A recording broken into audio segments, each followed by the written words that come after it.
No, don't worry. It won't get the best of you. It's not as though 50 years or 30 years or even 6 months of anger are going to erupt out of you and leave you raging uncontrollably. I think some people are afraid of their anger getting out of control, because even that past anger can become a useful tool to start understanding your choices, feelings, and experiences.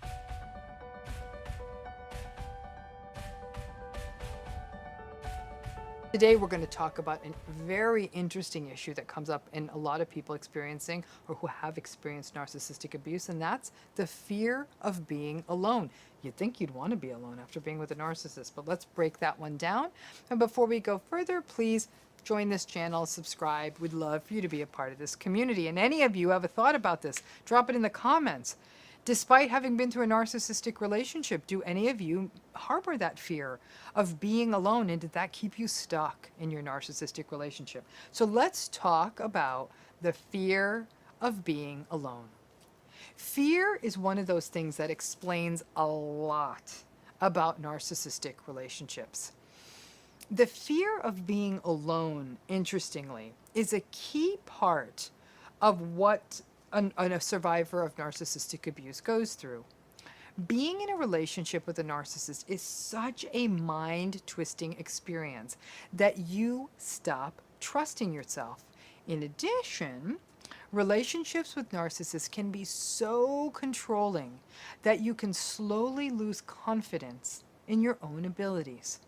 Control in relationships with narcissists is something that is an often observed theme. The narcissists themselves are sort of obsessed with control. And their control means that over time, obviously, they have to run the show, and you may get robbed of the opportunity to make decisions in your own life. And there's a whole video in this series on indecision. So at one level, the fear of being alone may reflect some of the sort of dependency that the narcissistic relationship can bring up, and a false sense of inadequacy that without this relationship, you wouldn't be able to take care of yourself. So despite knowing that you are being treated horribly and recognizing the need for a change and wishing that all of this was different, the fear created by years of invalidation, gaslighting, dismissiveness, and just generally being diminished can leave you believing that you cannot function without the narcissist. And that's a rhetoric that the narcissist often shares, that you wouldn't be able to make it without them, and they'll push that in your face. People experiencing narcissistic abuse, although there may be a sense of relief when it's done, of not having to endure their narcissistic abuse anymore, there's also often the fear that after the relationship, you will be alone forever, that you will not be able to find another partner or another companion.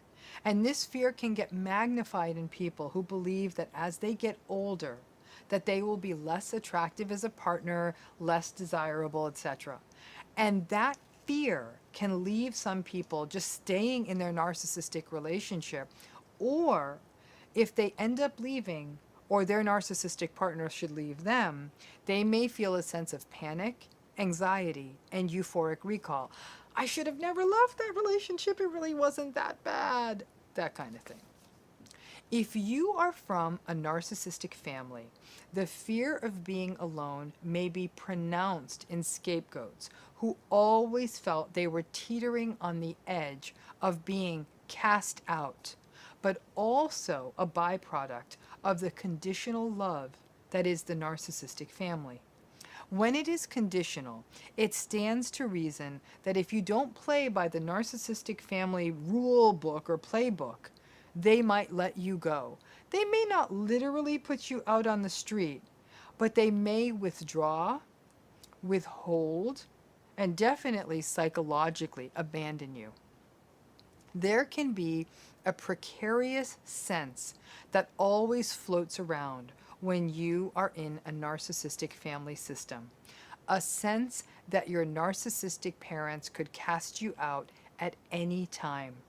And because you never know exactly what they want or how to be enough, it can be a pattern of narcissistic abuse that trails you into adulthood.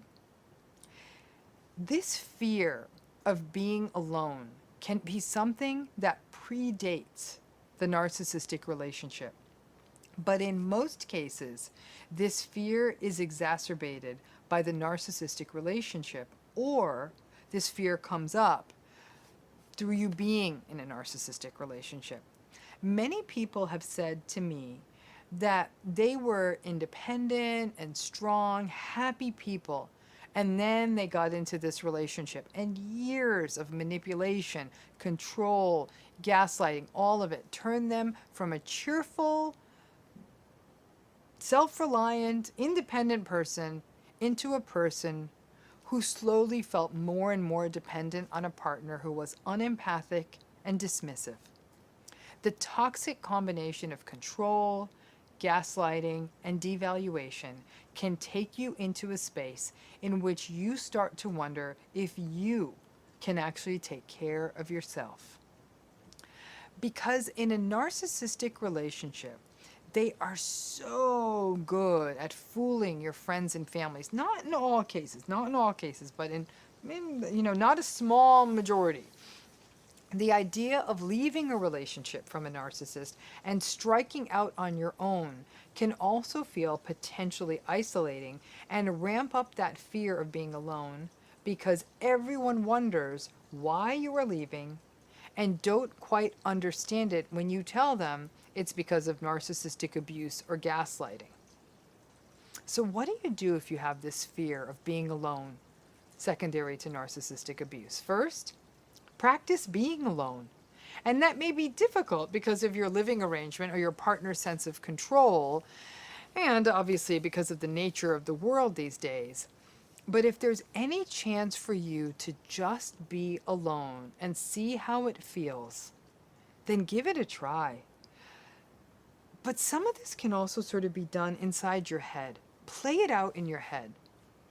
What would it be like to come home to an empty house? To eat dinner alone? To watch TV alone? Imagine someday in the future having to go to events alone, sit at a friend's wedding alone, go to a party alone. There may be some feelings of anxiety, but go deeper now. Think about what it would feel like to not be criticized during dinner, or not be invalidated while you watch TV, or having to watch your partner either showing off at the party while they continue to invalidate you, or complaining about the party. Think that part through too. If you can envision that life of some sense of serenity and peace being alone, then you may be able to push back on that fear. And remember, you may not be alone forever. Number 2 is my tried and true favorite. I'm going to suggest therapy.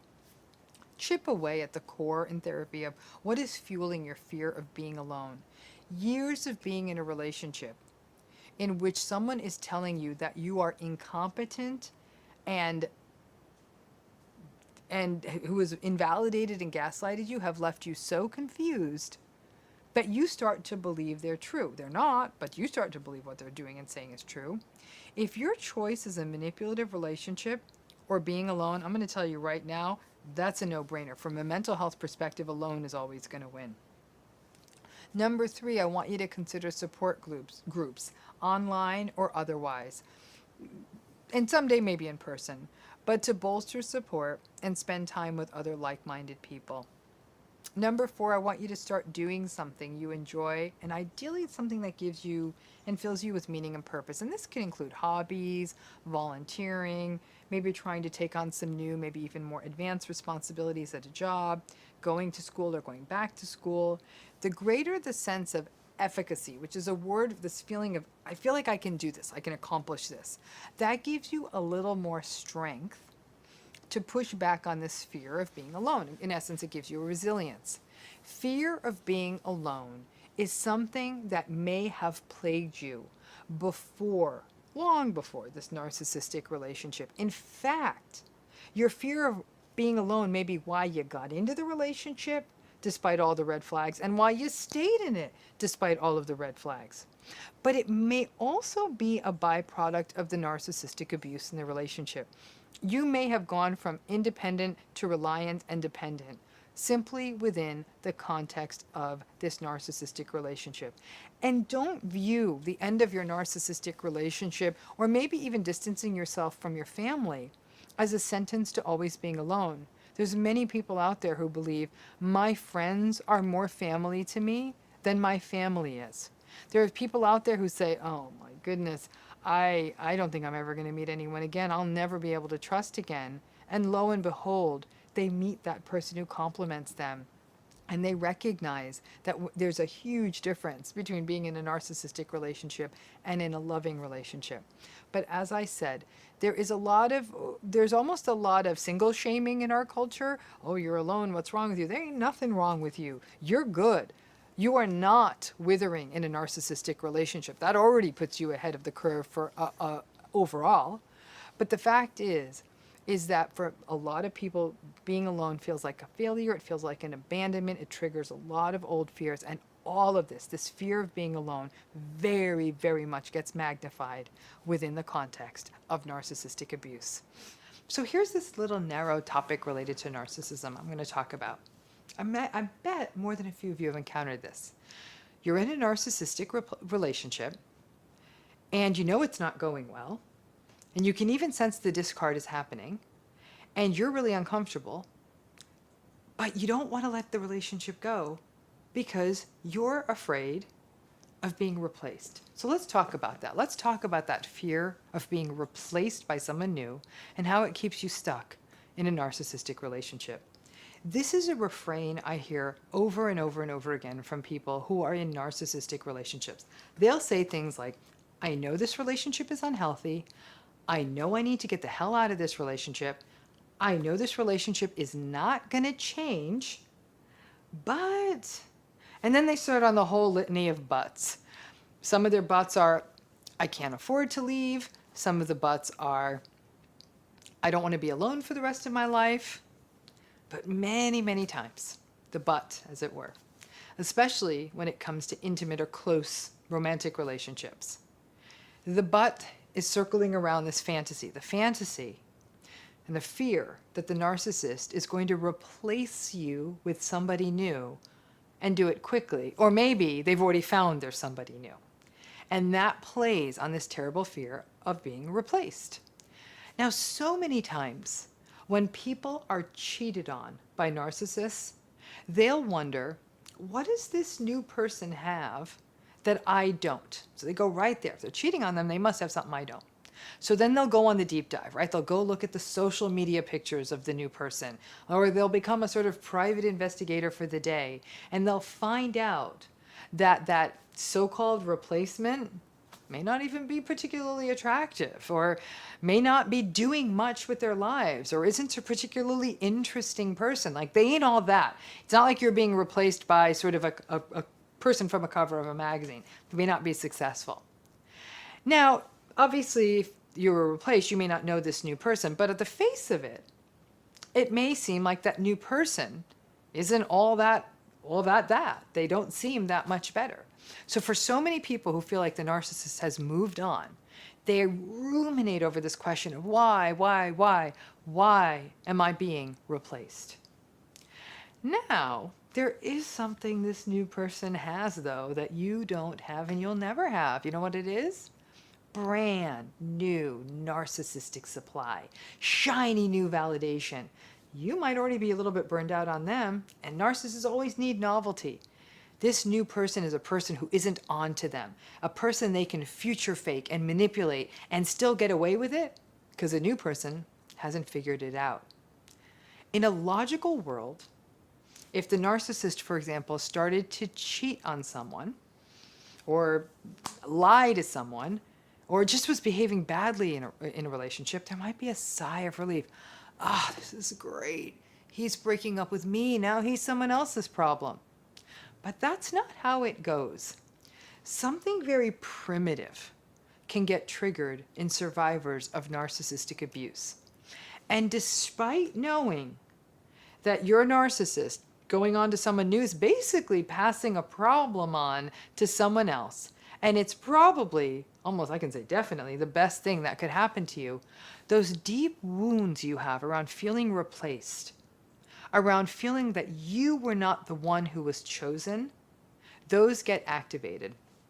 I've taken to calling this replacement neurosis.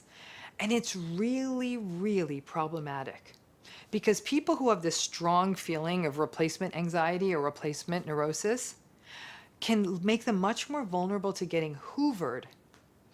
And then you get stuck into a narcissistic relationship, or you may stay in an unhealthy narcissistic relationship for longer because you don't want to be replaced.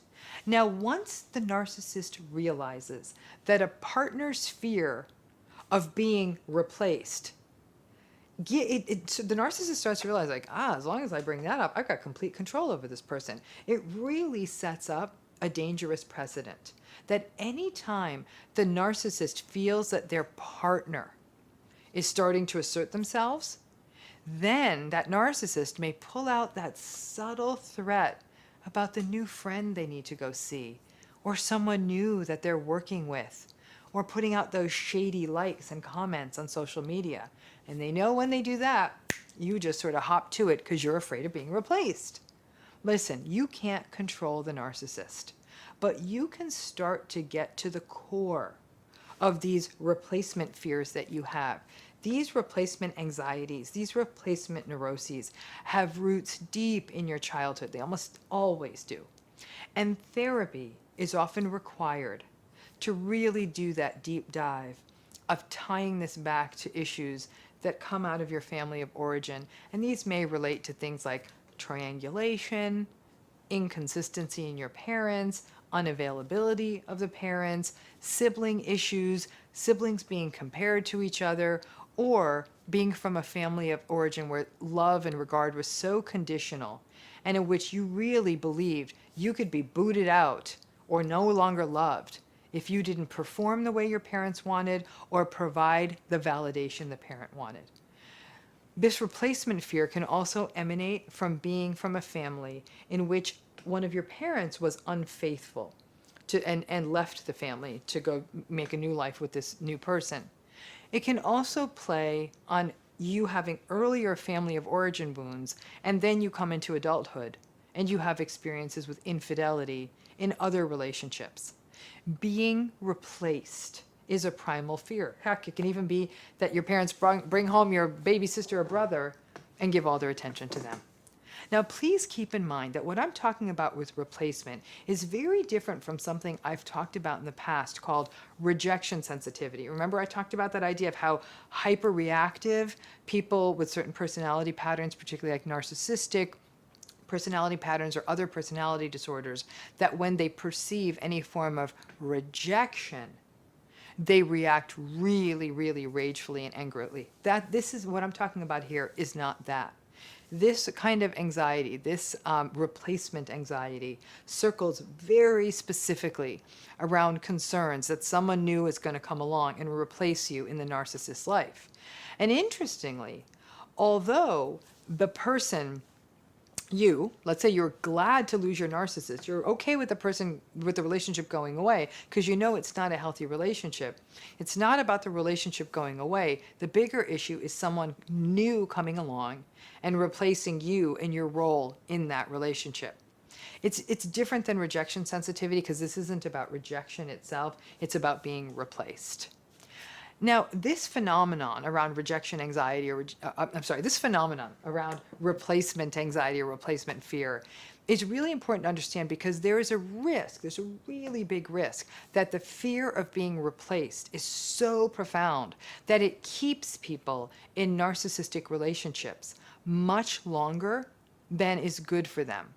So you need to think about this for yourself. If this idea of your fear of being replaced is why you're staying in this relationship, ask yourself why your replacement fear is so pronounced. Because honestly, the next person will endure exactly what you went through, the same gaslighting, the same manipulation. And whether you might have a little bit of schadenfreude about the new person, like kind of getting off on their misery, or just sadness for them, that's the reality.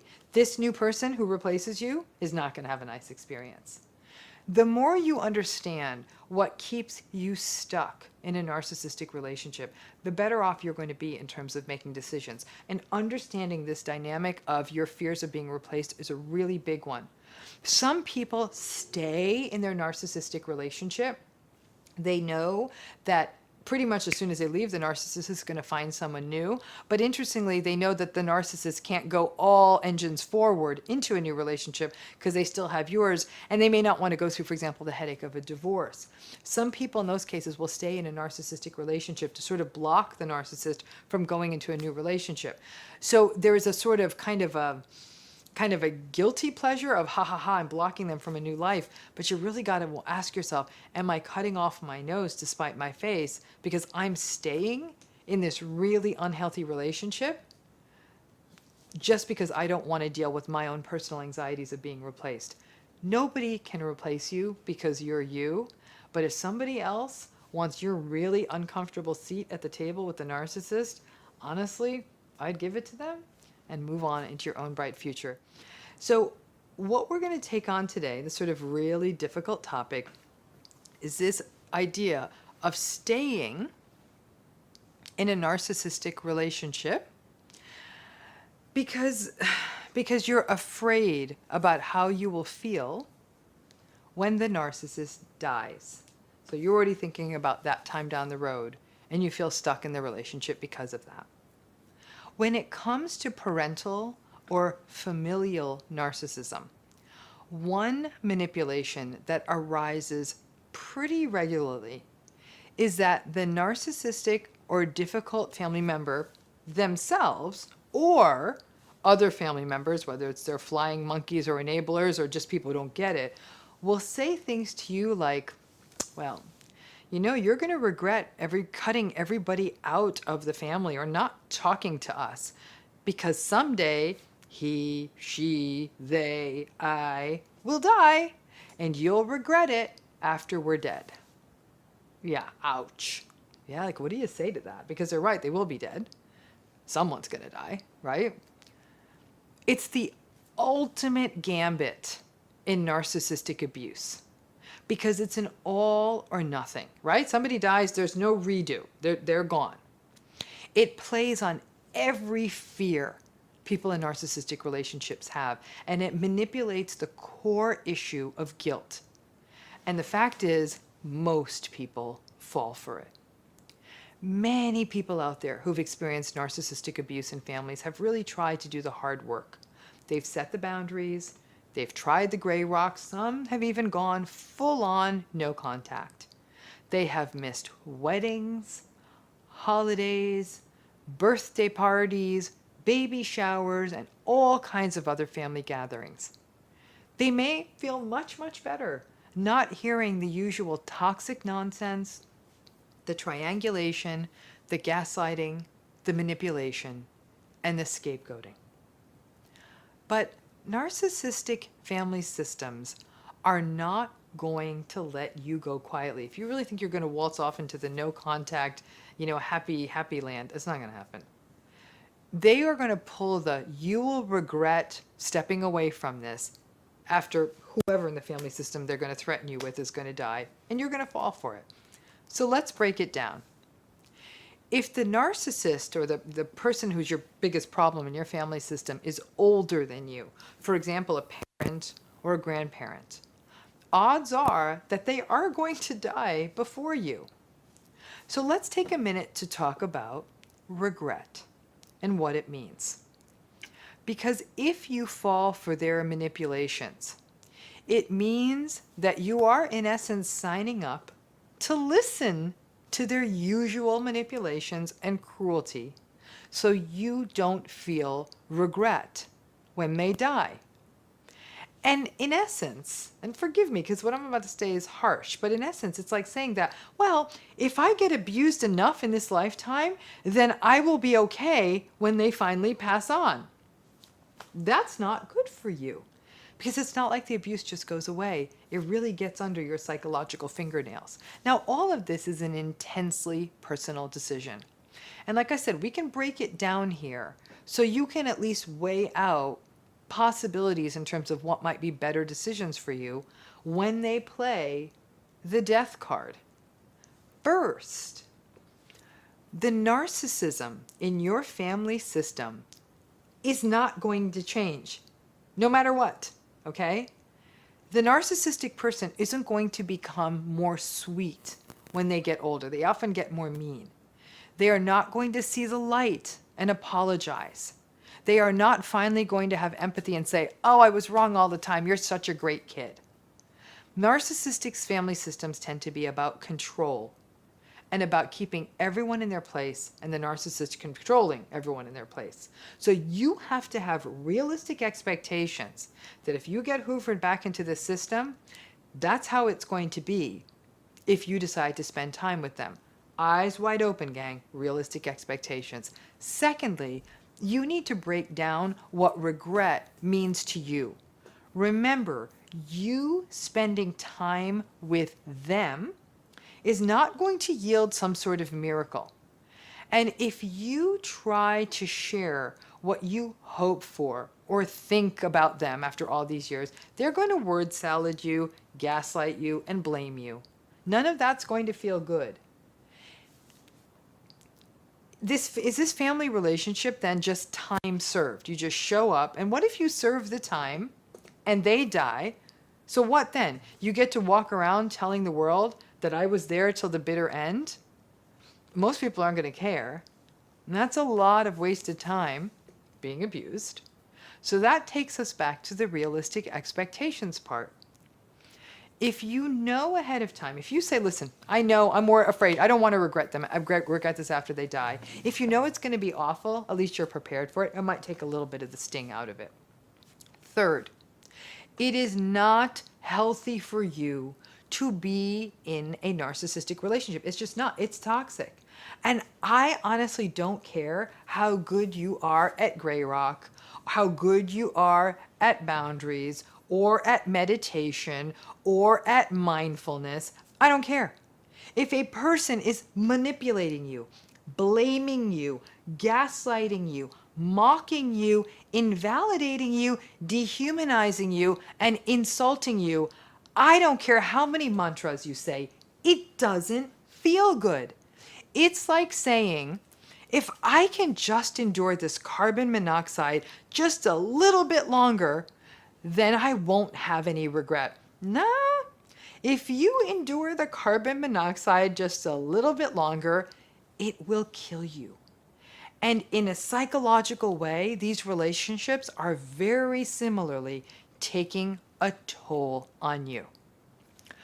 So I think I've shared this story before. I'm going to share it again because it's in my book, Don't You Know Who I Am? But those of you who aren't readers, I'm going to share it with you. So here's the story, because I think this was an interesting one, where there was a woman, and I'd interviewed her for the book, and I'm just going to give you the condensed version. She had a father. Father was a malignant narcissist, made the family miserable. Her sisters and her mother went no contact a long time ago. That left her. He was older, probably didn't have but a few years left, had taken very bad care of his health, lived by himself in a not very nice apartment, didn't know how to feed himself well. So this woman, every few weeks, would get in her car, drive the couple of hours to his house, prepare some meals, put them in little containers, stick them in the fridge or the freezer, watch a little TV with him, and get out. I said, why'd you do it? Why do you do it? She's like, he's going to die. And she said, you know what? I don't want to deal with the regret. I know who I am. I am a person who's actually quite compassionate, quite empathic, despite what that bastard did to all of us. I'm actually a nice person. And I don't want to be the person who let this guy rot. She's like, I actually don't care what happens to him. I really don't. But while he's alive, at least I know he's eating something. And then when he dies, I'm going to be relieved. So in her particular case, she took that manipulation, he's going to die, you might regret it, which he tried with her. And she instead said, no, I'm not going to, but I'm going to do the right thing while you're alive. What was fascinating about her was she was very matter of fact about how toxic this person was. She'd made her own life. She was very comfortable with the life she had, her life, her partner, her job. She's happy. And everyone around her was like, what are you doing? And she said, no, I know what I'm doing. I didn't speak to her after I interviewed her for the book, so I don't even know if this, it was quite some years ago. So I don't know by now, probably the father has passed on. But she had an internal conversation for herself. She said, I don't do this for my sisters or mother. They don't even care about him. They don't even talk to him. We don't have many other family members. We have some, but I don't even care what they think of me. I don't even care what the world at large thinks of me, whether I went or didn't go. I knew what I needed to do. And she was somebody then who made a choice, not because of manipulation, but because she said, I want to be comfortable in myself and in my own skin when he passes on. And she's like, I listen to books on the audiobooks on the drive and make some calls. I get down there. I got another friend who lives in the area. I go see her. So it was a fascinating approach to it. And I think her story is an interesting parable about all of this. Now, like I said, I don't know if her dad has passed on or not, but my guess is, based on our interviews, that she's going to be just fine and most likely relieved when the story ends. She made her deal with herself, not with him, not with her family, with herself. And his words and his power over her became irrelevant. She was indifferent. He became irrelevant to her, and she just felt like she wanted to honor how she wanted to function in the world as a human being. That manipulation of the someday I'm going to die manipulation is most toxic when you keep going back into the relationship with the narcissist, thinking that they're right, they're going to die, so I'm going to go in. And now you think the narcissist is going to get it or change their behavior. They won't, and they won't. If you want to hedge your bets against regret and your fear of the discomfort of guilt after this person passes away because you can't bring them back to life, then you can go ahead and log the hours while they're alive and recognize it's going to be the same toxic, abusive nonsense it has always been. You can find new ways of reacting. Ideally, don't react at all. You can come prepared with the usual set of neutral topics I always suggest people to talk about, like the weather. I always tell people, if you're going to do this, make sure you detox on the back end of these encounters.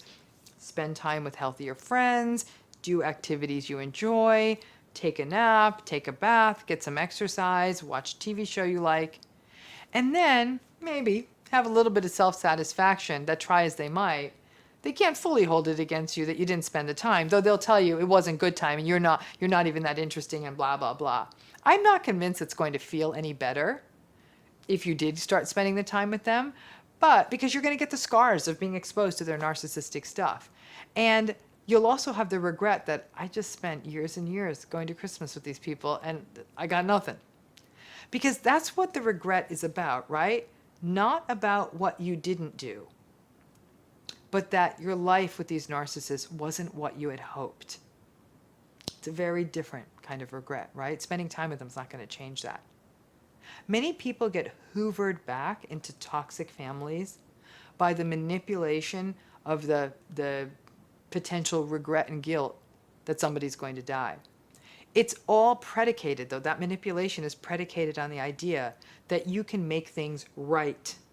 But right for a narcissist is what works for them. It's not about them finally hearing you.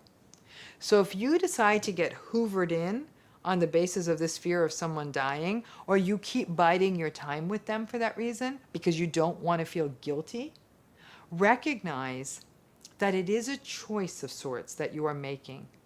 Guilt is a deeply uncomfortable emotion, and people don't like feeling guilt, so they do things to avoid it, even if those things are uncomfortable and result in living a painful life. For example, showing up at family get-togethers on a regular basis that are full of verbal abuse. You do that to avoid feeling guilt.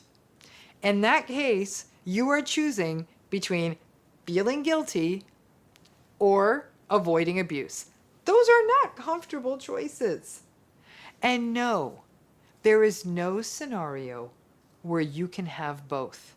The tough part about narcissistic relationships is there's no way to have both no guilt and no abuse. Again, these decisions are painfully personal, and the right answer is different for everyone. That said, it's important that you are clear about what is realistic in these situations, so you do not have to keep experiencing the same carousel of disappointment that you have been on, in most cases, since childhood. And as always, I say it in most videos more often than not, and I'm going to always say it, being in therapy or counseling or support groups that understand narcissism and narcissistic abuse, or some other mechanism to work through these complicated emotions of grief, regret, and guilt, is essential. Otherwise, this can feel like an impossible journey. And some of you may be thinking, oh, you keep talking about parents and grandparents. What if I'm older and I'm married to a narcissist? I'm 70, I'm 75. Now I finally get it. And this is miserable. And the partner's older than you. And the reason you're not leaving is because you're afraid they'll die and you'll regret it. Everything I just said, it absolutely applies in the same way. It really does come down to time served. But like I said, you've got to do that deep dive to figure out how much of your fear of regret, or how much of your regret is the regret that comes from, I'm afraid I'll feel bad that I didn't spend enough time with the narcissist when they were alive and will regret when they die, as compared to the regret over not having had a normal parent or sibling or grandparent or partner. Those are very different kinds of regrets. And you need to do the deep dive, because you can do all the time served you want. You will never get that sort of deathbed confession from the narcissist in your life. And if you go back to that story I told you, she made a deal with herself, one she was very comfortable with. It's on each of you to figure that out and to understand that this sort of dangling manipulation, you're going to regret this because people are going to die and you're going to be sorry for the rest of your life. That requires some really deep brief work, but it is a pretty classical narcissistic manipulation. Why are survivors of narcissistic abuse afraid of anger? What do you think? I'd love to hear your thoughts, especially if you're a survivor. Are you afraid of anger? And if so, why do you think that is? You know, to me, what's so interesting are the kinds of emotions that are considered sort of permissible in survivors of narcissistic abuse. We expect to see sadness, we expect to see anxiety, or even fear. Irritability's on the fence, but anger, that's where things get a little bit tricky. Now, when we look at the list of universal human emotions, anger is right there at the top of the list. It's a normal emotion. Human beings, we get angry when things are unjust, when our rights or the rights of other people we care about are violated. It's a normal emotion, right? Anger, I actually think, is kind of a cool emotion because it can be a real motivator. When we are angry enough, we will often try to change something or say something or do something, right? But somehow, we have sort of a stereotype or a template of what a survivor or someone experiencing narcissistic abuse is supposed to look like. We expect them to look sad, deflated, anxious, worried, depleted. Not angry, though. So why are survivors put off by their own anger?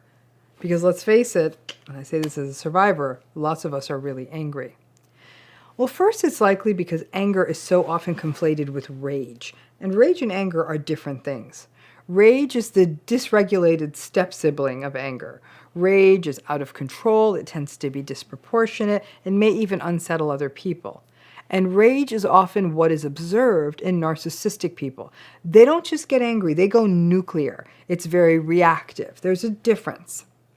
Secondly, many of us got messages that our anger was unwarranted, especially in childhood if we had narcissistic parents. Remember, narcissistic folks don't like our anger. They feel judged or even shamed by it. It can threaten their sense of domination or their desire for domination and control. But basically, they don't like anyone else's anger. If we do get angry, we're often called dramatic or unhinged or out of control, or we're extra. So our anger has been clipped and shaved away for years. So we feel as though we don't even have the right to express it. As children, if you had a narcissistic parent and you dared to express anger, then you very likely incurred your parents' wrath, shame, and rage. Third, survivors are so confused after the gaslighting and manipulation that they don't even know if their anger is permissible. Many survivors Again, think maybe I'm the one who's wrong. Maybe I have no right to feel this way. Maybe this is normal. Maybe this is my fault. So then the anger turns into worry, self-doubt, and self-blame. Fourth, survivors are often scared by their own anger. Let's face it, anger is a sign that something isn't right. And trauma bonding can mean that anger is an uncomfortable emotion that we are not supposed to express. Survivors may be afraid of the many things that I'm talking about, but it's also a sign, the anger is also a sign that this relationship isn't healthy. And that may imply that you need to take some kind of action. And that need to take action can feel uncomfortable and scary to have to do. Let's face it, there tends to be room for only one person's anger in a narcissistic relationship, and it ain't yours. In narcissistic relationships, they hold the emotional thermostat. They set the temperature, and they get to take ownership on all emotion and dictate it, and get to decide which ones you are allowed to have. And as you can guess, anger does not tend to be on that list of permissible emotions. A key to healing is finding a way to be with your anger, to give it permission. If someone does something to piss you off, be pissed. Be with that feeling of anger. Take it apart. Hold it in your hands and ask yourself, what is happening here? Why am I feeling the anger? Name it. Call it anger. Anger doesn't mean you have to leave. It doesn't even mean that you have to express it to the narcissistic person. But by being with the anger, you may actually get out of the trauma-bonded haze for a minute and then reflect on what the issues are that are bringing up the anger. Most survivors of narcissistic abuse learn to silence their anger a long time ago, to turn it into other emotions. Be with your anger and use it to your advantage. And no, don't worry, it won't get the best of you. It's not as though 50 years or 30 years or even 6 months of anger are going to erupt out of you and leave you raging uncontrollably. I think some people are afraid of their anger getting out of control, because even that past anger can become a useful tool to start understanding your choices, feelings, and experiences.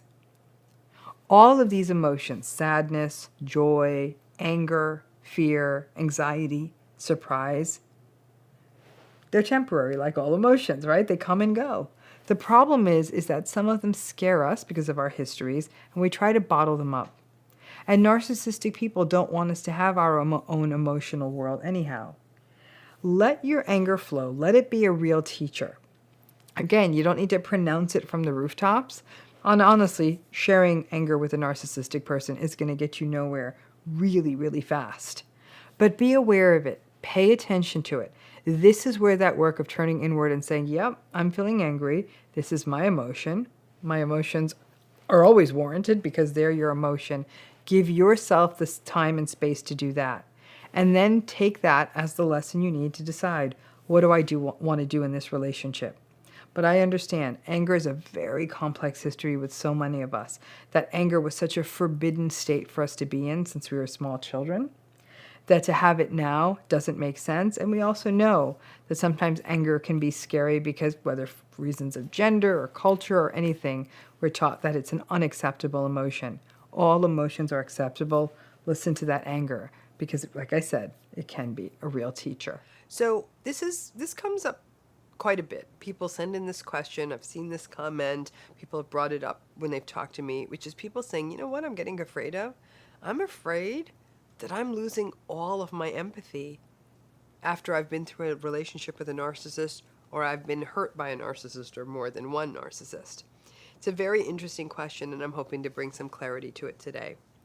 This question, am I going to lose all of my empathy, is something that has come up with so many survivors that I've talked with, worked with, and heard from. Think about it, and many of you understand this, after being so hurt, so burned, and especially if after surviving one narcissistic person like this, or growing up with someone like this, you encounter another and another. Many people are afraid that they will lose their empathy. There is also the more heart-rending question of, what is the point of having empathy? You're going to get played. You're going to get taken advantage of. It's my empathy that got me into this damn mess in the first place. So let's take this apart in a few ways. Let's start by talking about people who are still currently in a narcissistic relationship. You may still be in it because you can't get out, or you're just beginning to think about getting out, but you're scared, or you don't know what to do, or maybe you don't want to get out, and all of these are normal patterns. Remember, probably about a half of people stay in these situations, so it's a normal circumstance. Please don't judge yourself. My goal is to give you the workarounds. These are rough relationships, right? Day in and day out of getting no empathy from another person, and the usual menu of manipulation, gaslighting, invalidation, entitlement, rage, with some passive aggression for dessert. Day after day, you try whatever you can. You try firewalling and gray rocking. You try not taking the bait. But to do that over time, day after day, week after week, year after year, it can mean that you start to feel robotic. The human you, the empathic you want to engage. You want them to understand. You want to be passionate. But the wiser you knows it won't work if you do that. So the robotic you sets in. The problem is that it can be a little difficult to turn off the robotic you, even when you're with other people, not with the narcissist, but when you're with nice people. A lot of this comes down to how central or time-consuming the narcissistic person is in your life. For example, if it's a partner or spouse or someone you work closely with or a friend you see every day, it may be a very primary central social interaction for you. And as a result, it may start leaving you feeling numb in all of your social interactions. And little by little, you may feel like you're not being sufficiently empathic with anyone. It's as though empathy is a muscle, and you never get to use it very much because you're always living in a gray rock, gray scale kind of a world. You have to be like that, right? With the narcissistic people around you. And emotion and empathy can feel dangerous, and that they're going to make you vulnerable. It's really hard to jump between being a robot and a warm person. And from a survival perspective, sadly, if you're chronically having to defend against the narcissist, the robot often wins. Then there is the aftermath. After you get out of a narcissistic relationship, as we have broken down in other videos, getting out of one of these relationships can feel like mortal combat. You can feel ruined by the entire experience and have lost your faith in humanity, love, and empathy. You may feel jaded and ask yourself, why should I be nice to anyone? I get it. Anyone who's been through it gets it. And then people get scared and wonder, maybe I'm no longer empathic. Oh no, if I'm not that empathic, maybe that means I'm the narcissist now. And people really go down that rabbit hole. It doesn't work that way. Interestingly, we do know that in the aftermath of trauma, people may actually experience a bit of a flattening of their emotion, a sort of emotional numbness. That's not necessarily a loss of empathy. It's almost like a sort of a disconnect from the emotion, and that disconnect almost serves a protective function in the fallout of trauma. But obviously, it's not a healthy or viable long-term strategy, and it's something that would need to be addressed in trauma therapy if that was the case. But the fact is, empathy doesn't just disappear. If you've got it, you've got it. But I think of it as a bunch of stuff in a very messy closet. If you really had to go full robot, because you're in such a narcissistic world, your empathy wasn't getting appreciated. So it's like it got buried under some stuff. And now you don't even know how to wear the empathy now that you've dug it out of that messy closet, right? Your empathy is there. In fact, survivors of narcissistic abuse retain that empathy in remarkable ways, despite all that they've been through, and really test it. I know people who are going through brutal divorces, horrible family battles, abusive bosses, and they still take the time to check in with the people in their lives, or will remember a difficult situation that someone else is going through. It's because you became so numb in this one relationship.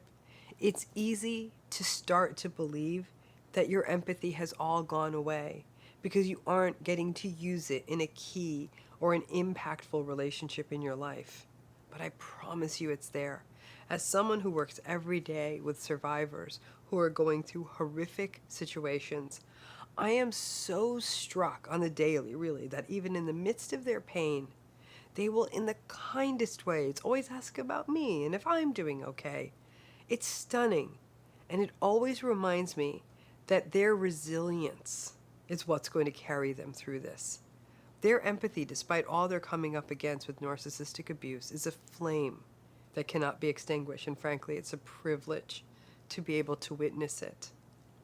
It can be very challenging to go back and forth from having a loving, empathic moment with someone and then quickly having to pivot and start gray rocking with the narcissist in your life. Most of us get whiplash from switching.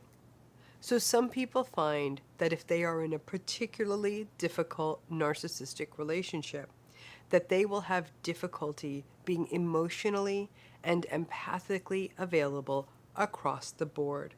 So they find themselves just getting more and more numb. As you come to understand narcissism, the impact it has on you and on your mental and your physical health, as you get a little better at gray rocking or firewalling or boundary setting, as you do your very best to keep some healthy people in your life, the ones who have plenty of empathy, you will see that your empathy is there, and it really is, as much as it always has been. But you do have to mask it at times to protect yourself. The more time you have to spend each day with exposure to narcissistic abuse, the harder it is to be as emotionally open with that empathy, because you don't get to practice it, and it doesn't always feel safe. But again, I want to reassure you, you don't lose it. Many people have told me that it took them months, sometimes even years, perhaps after a divorce or the death of a significant narcissistic person in their lives or leaving a job, before they could fully exhale, before they could let their guard down and bring an emotional fullness and a vulnerable empathy to more and more situations in their life. Frankly, it makes sense to be self-protective after you are emotionally and psychologically wounded. But the fear that the empathy is gone and that you are now a monster, it doesn't work that way, and you're not. Many people will say, ugh, I lost my empathy for the narcissist. That's for sure, they'll say that. You didn't really. Your empathy may have transferred over more to a feeling of pity or that they're pathetic, and likely you had empathy for them for a really long, long time despite all that happened and what they did to you. And honestly, for many survivors, once they can get some distance, either get out of the relationship and get some distance, perhaps even after they go no contact, they will sometimes say about the narcissist in their life, after all this, I just feel sorry for them. And they'll shrug it away. There's still a little empathy there. Empathy doesn't mean that we surrender to someone and listen to their abusive rants. Empathy means that we don't attack a narcissistic person's wounds and vulnerabilities. Even when they do it to us, we don't do it back. We just attempt to set our boundaries or leave the relationship with grace, or survive the relationship with grace. So empathy is, in fact, like a mountain spring that does keep replenishing. Sometimes, and I live here in California, which is drought central, sometimes during a dry spell, it may seem like a trickle, but it's always there. And your empathy, it's like that mountain stream. It's always there. Empathy is like a little bit of a superpower. But like all superpowers, you gotta use it in the right place. Whether it is a kindness to a stranger you see, or reaching out to an old loyal friend, or any of the other good people who are in your life, use your empathy with the people where it benefits both you and them. Flex that muscle. I promise you that the narcissistic relationships in your life will not rob you of all of your empathy. But I understand your fear. And if you have to take on these battles every single day, it can feel like there's very little empathy left. But trust me, like that mountain spring, it's there. Thanks again. Thanks again. Thanks again. Thanks again. Thanks again. Thanks again. Good.